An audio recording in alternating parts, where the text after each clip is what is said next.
新しい鮭タツの発表のおかげでお頭鮭の謎が解けました。聞いて絶対に納得する考察をお届けします。はい、ありがとうございます。サシブです。いや、そこまでつながるっていうぐらい今回は納得の考察をお持ちしましたので、ぜひ最後までご覧ください。まず先日、新お頭鮭タツが発表されました。長い体と口に玉のようなものを加えているのが特徴的ですよね。玉ってなんか聞いた記憶あるなと思った人は以前の僕の動画を見てくださった方ですね。お頭鮭はシーズン3以降毎シーズン1体ずつ、つまり合計6体追加され、その6体はすでにステッカーとして登場しているのではという考察動画を投稿したのですが、これが当たっている可能性が非常に高くなりました。いやいや、タツなんて名前のステッカーないし、見た目も似てるやついないし、その考察外れでしょと思った方多いと思います。日本語だと伏線が分かりにくいので英語で見てみましょう。まずタツの英語名はホロボロスです。ちょっとね、読み方合ってるか分かんないんですけども、ゲームとかでよく耳にするウロボロスとかけた名前ですね。ではここでクマさん紹介の報酬カウンターでもらえるグラフィティ SKTMA というステッカーの英語名を見てみましょうか。はい、こちら TSORBRS グラフィティです。 ORBRS はおそらくウロボロスを表しています。ウロボロスの正式な英語訳はウロボロスなので ORBRS とアルファベットがつながりますよね。このステッカーはウロボロスだよーと英語版のスパラでは売られているわけです。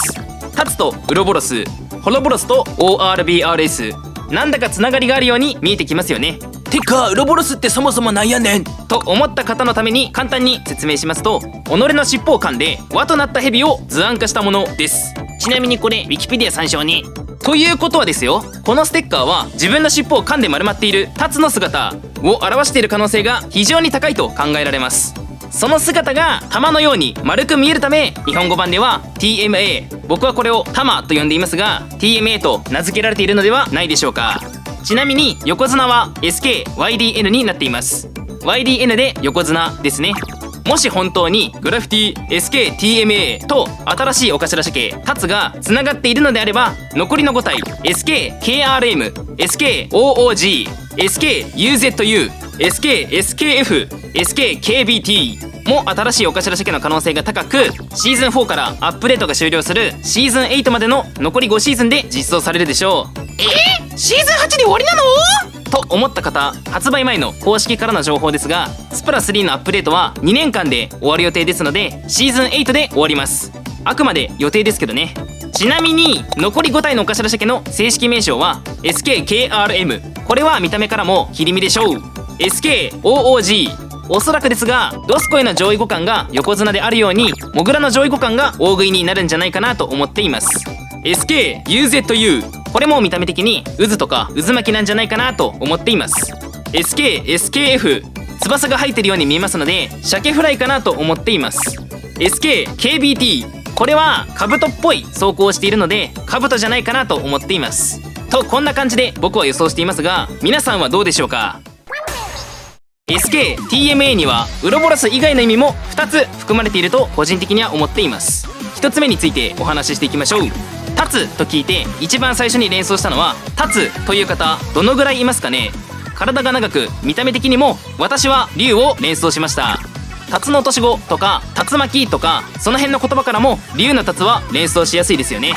そういえば鮭たちってイカたちのスペシャルをコピーした技を使ってきますよね。肩パッドはマルチミサイル、鉄球はホップソナー、お頭鮭の横綱もスーパー着地のような落下攻撃をしてきます。タツも何かしらの技をコピーしている可能性が高く、タツは竜巻を使った攻撃をしてくるのではないか、言い換えるとタツはトルネードを使った攻撃をしてくるのではないかと個人的には考えています。竜巻を使うから名前がタツであり、竜巻のローマ字から TMA と名付けられたのではないでしょうか。なんなら特殊ウェーブの巨大竜巻もタツが引き起こした災害かもしれません。もう一つの SKTMA に込められた意味ですが、こちらはシンプルです。タツが印象的な大きな球を加えているので、その球のローマ字から TMA と名付けたのでしょう。ここが弱点なのか、それともここからトルネードのような技を放つのか、詳細は分かりませんが、何かしら大きな役割があると思います。最後にお頭鮭の元ネタに関してお話しします。いきなり結論からお話ししますが、お頭は巨大な怪獣でおなじみのゴジラをオマージュしている可能性が高いです。要するに横綱イコールゴジラということですね。いやいや、共通点体がでかいだけじゃん。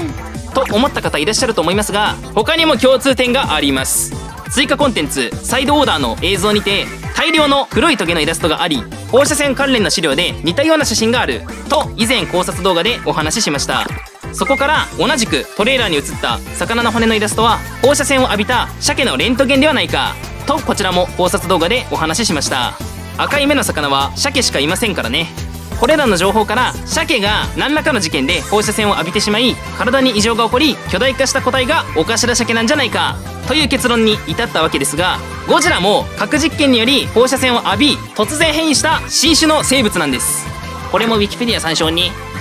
サシブさん、さすがに違うっしょそれは。確かにまだ証拠が不十分ですよね。横綱がゴジラオマージュならタツもそうでないとおかしいです。そこでゴジラに登場する怪獣を調べてみると、マンダと呼ばれる海底に生息する竜の怪獣がいます。タツはマンダのオマージュであり、マンダが海底に住んでいたから次のビッグランのステージに海から始まる天美術大学が選ばれたのではないでしょうか。